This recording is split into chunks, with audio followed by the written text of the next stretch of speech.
Good evening student. तो आज हम लोग एक नया क्वेश्चन देखने जा रहे हैं। तो आज ये देखते हैं आज का हमारा प्रश्न कौन सा है। प्रश्न कह रहा है कि एक प्रोटॉन, एक न्यूट्रॉन तथा एक अल्फा कण समान वेग से 10⁵ टेस्ला के एक समान चुंबकीय क्षेत्र में लंबवत प्रवेश करते हैं। उनके परिक्रमण कालों का अनुपात ज्ञात कीजिए। तो हमें पता है जब भी कोई चार्ज पार्टिकल किसी मैग्नेटिक फील्ड में परपेंडिकुलरली इंटर करता है तो वो सर्कुलर पाथ पर मोशन करने लगता है। जब वो सर्कुलर पाथ पर मोशन करेगा तो एक चक्कर लगाने में जितना टाइम लगता है उसी को बोलते हैं परिक्रमण काल, यानी कि टाइम पीरियड। तो यहाँ पर हमारे पास तीन पार्टिकल्स हैं। पहला पार्टिकल कौन है? प्रोटॉन है। दूसरा कौन सा है? न्यूट्रॉन है। और तीसरा कौन सा है? अल्फा कण है, यानी अल्फा पार्टिकल है। तो हमें जब वो चक्कर लगा रहे हैं तो एक चक्कर लगाने में कितना टाइम लगेगा उसका रेशियो निकालना है।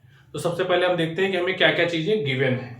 तो सबसे पहले हमारे पास है मास ऑफ प्रोटॉन। प्रोटॉन के मास को हमने किससे लिख लिया है? m से डिनोट कर लेते हैं। दूसरा क्या है? चार्ज ऑफ प्रोटॉन, यानी कि प्रोटॉन का आवेश कितना होगा। तो प्रोटॉन पर इलेक्ट्रॉन के ही इक्वल आवेश होता है तो उसे हमने स्मॉल e से लिख लिया है। सेकेंड हमारे पास है न्यूट्रॉन। तो न्यूट्रॉन का आवेश कितना होता है? तो न्यूट्रॉन जिसे हम 1s2 बोलते हैं, यानी कि इसमें एक प्रोटॉन और एक न्यूट्रॉन होता है। तो प्रोटॉन और न्यूट्रॉन का जो मास है वो लगभग सेम होता है। तो यानी यहाँ पर मास कितना हो गया? 2m हो गया। लेकिन जो उसका आवेश होगा, जो चार्ज होगा, वो तो केवल प्रोटॉन पर होता है। तो यहाँ पर ड्यूटेरियम का जो चार्ज हो गया वो हो गया चार्ज ऑफ प्रोटॉन, यानी कि स्मॉल e। अल्फा कण की अगर हम बात करें तो अल्फा कण का मास कितना होगा, द्रव्यमान कितना होगा? तो अल्फा कण में 2 प्रोटॉन और 2 न्यूट्रॉन होते हैं। तो कुल मिलाकर यहाँ पर हमारे पास 4 प्रोटॉन का द्रव्यमान आ जाएगा, मास आ जाएगा, तो 4m हो गया।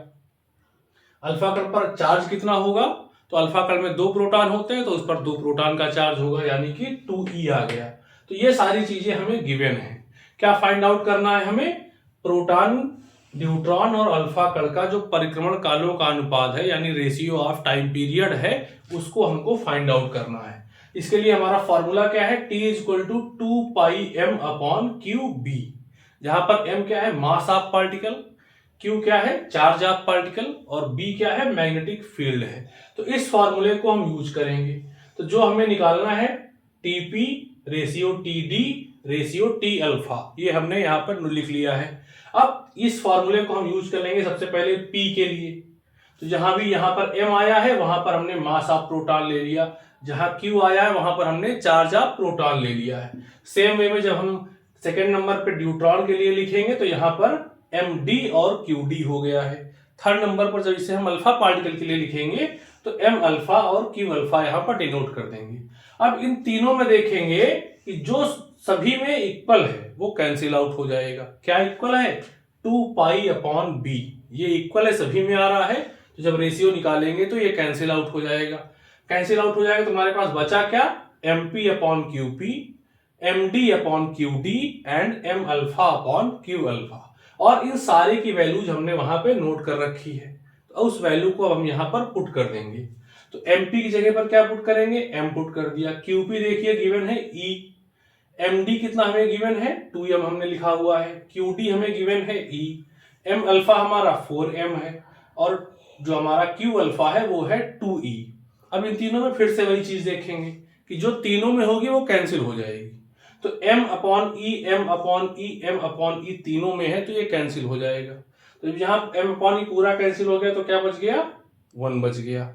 यहां से M/E कैंसिल हुआ तो क्या बचा? 2 बच गया, तो 2 आ गया।